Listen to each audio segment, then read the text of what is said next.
Hello everyone, welcome to the channel. Today I'll be reading a lesson from a mystery book and I will reveal the name of the book by the end of the episode. So if you want to know the name of the book, watch till the end. The lesson is truly profound.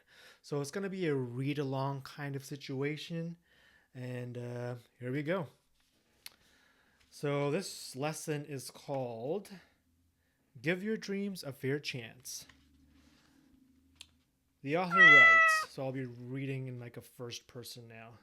Today I saw my 12-month-old daughter fall 3 times while trying to stand. And, whoa, did you just see the name of the book? Who knows? While trying to stand and get back up each time. So, what is the lesson here? Determination and persistence. She wanted to walk so badly that she lived and breathed it every day for months.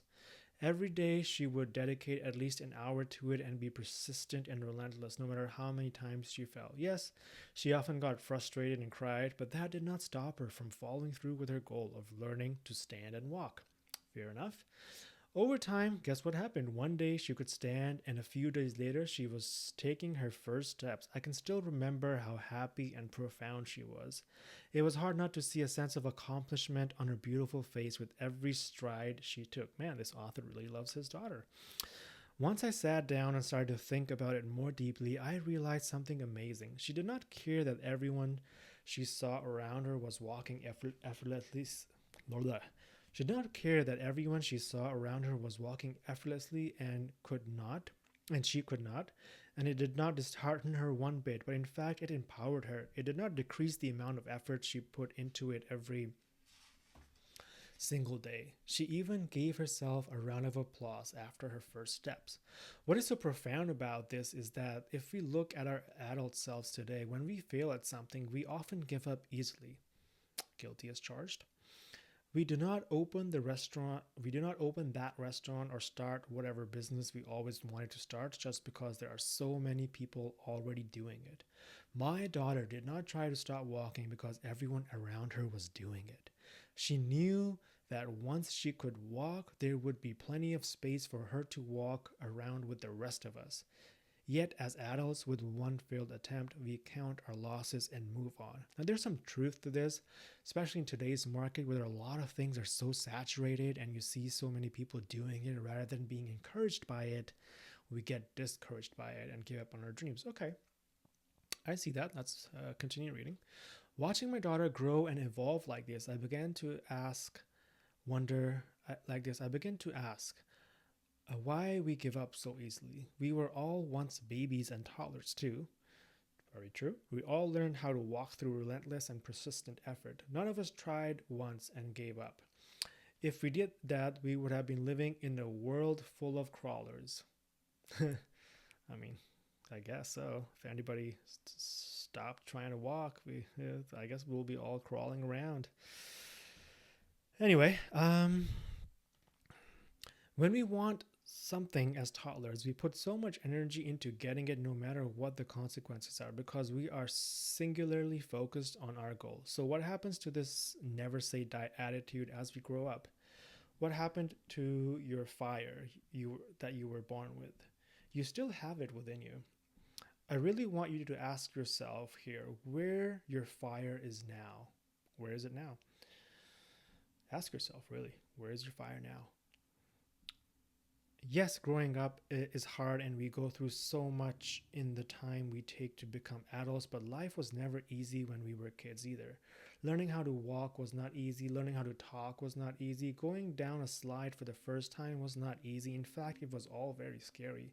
We look back at it now and see there is nothing to walking and talking, but we did not know that the first time we were attempting to do it. When it comes to facing problems, challenges, what has changed over time is our perspective and our attitude. Gotta fix that attitude. Life was not easy when you were young. Life has always been hard, and life is always going to be hard. That is just reality. Okay. But what can make a world of difference is our attitude towards our problems. We can either have fun with it or we can stress out about it. We still must work for and want our dreams with the same intensity with which we wanted to walk or talk for the first time.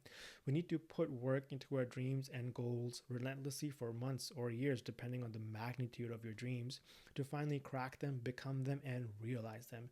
Exactly how one day we just got up and started to walk like it was magic. Like just like that, we can realize any goal or dream we can fathom for ourselves.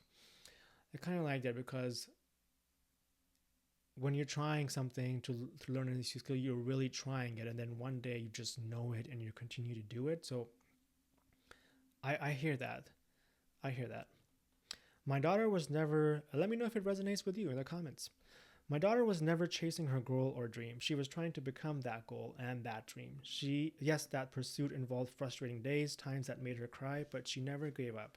My role as a parent comes in when I see her get frustrated. I distract her with something or guide her to shift her focus elsewhere so that she can return to her main goal with a fresher self. Babies are still learning the concept of getting tired and they do not like it. 1.5 more pages to go. We need a break from our tasks sometimes, but not a permanent one because that would imply that we have given up, unless we have found out that there's something better for us out there. Like, for instance, if my daughter figured out how to fly, then sure, I would encourage her to fly. Spread her wings and master the art of flying day and night. It is not impossible for you to dedicate energy towards a goal. Indeed, you have been doing it since you were a baby. It is in your DNA. I mean, that's true. Babies learn how to crawl, walk, talk, learn all those milestones things.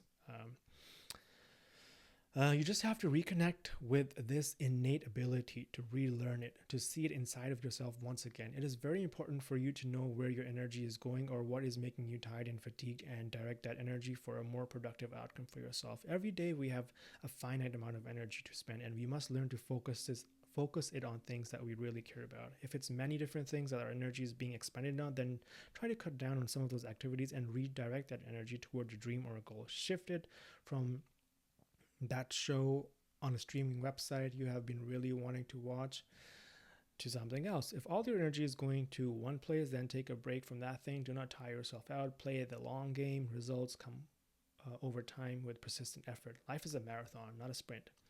Very true. Unless you have cancer. Sorry.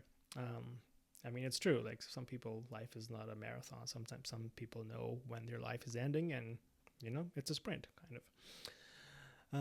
I am guilty of wasting my time on TV too, so I can tell you that yes, it feels good while you're watching it. It takes you away from all your problems momentarily, but it does not help you at all in the long run. It does not solve your problems. It makes you forget and suppress your dreams. I say all this from my own personal experience. The decision at the end of the day is yours, but I want you to know that you have power within yourself that you can tap into. I mean, I got all this simply from directing my attention from my cell phone towards watching my daughter learn how to walk. Now that's profound. If the author just started rambling on about all these insights just from just watching his daughter grow up, isn't that something so amazing? Like, just to shift in where you're focusing, and this is what you can achieve. I like it. Think about what you can do if you directed your attention to things that actually matter to you. Okay, we're coming towards the end now. I know it's scary and hard to leave familiar things. I have done this too. Deep down, I know I could never work a conventional 9 to 5, so I never stuck with one long enough to make a career out of it and get locked into this concept of promotions and be permanently entangled in modern chains. Ooh, modern chains. Just know that you have the capability to change the direction of your work at any given point in your life. You simply have to find out first what is it that you really want to do, and even if you do not know what you do want, at least you know what you do not want, okay? And that is enough to get you started. Read things of interest or follow people on social media who inspire you, and maybe there are clues therein as to who you could become. I mean, I kind of like this because sometimes on social media people irritate you and they are annoying, but sometimes people who irritate you on social media sometimes are doing the thing that you kind of wanted to do and you gave up, and that's what annoys you about them. So think about that. Above everything else, look inward. Go back to the first lesson. So there's another first lesson called look inward. So learn some introspective techniques.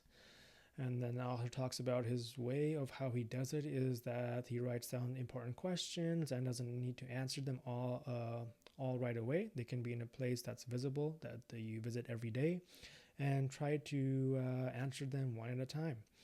And it's like a lifestyle change. Write down your goals on your vision board, but before that, make space for a vision board. You cannot realize your goals until you make space for them, like actual physical space, not just in your head. That's what he means, and that's true. If there's something in your home space reminding you of your dreams, there's no way for you to ever forget about them, suppress them, and not work on them. That's true. I mean, from my own experience, if you have something staring down at you, either you're going to throw it away, hide it again, or you're actually going to get to work and start working on that thing, you know? Even if you are not consciously working towards your goals, let your subconscious mind get the message and get to work on it. Everything else will follow. Know that everything starts with you. Everything starts with you. And within you, persistence is key. You do not love your day job, but you keep at it and you get better and better every single day. Imagine if even a fraction of that time was dedicated to your dreams every single day. Where would you be then? Where? I'm talking about something as minuscule as 5 minutes a day.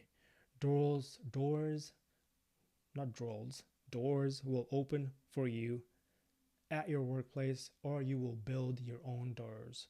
Trust yourself. The end. What did you guys think about this lesson? I found some things very insightful in this, and I basically commented on them as I was going with it. And now for the big review. You ready? Boop, boop, boop, boop. The book is called Grow With Your Baby, Lessons on How to Embrace Change and Overcome Your Fears. The author is this guy. You can look it up. Peace.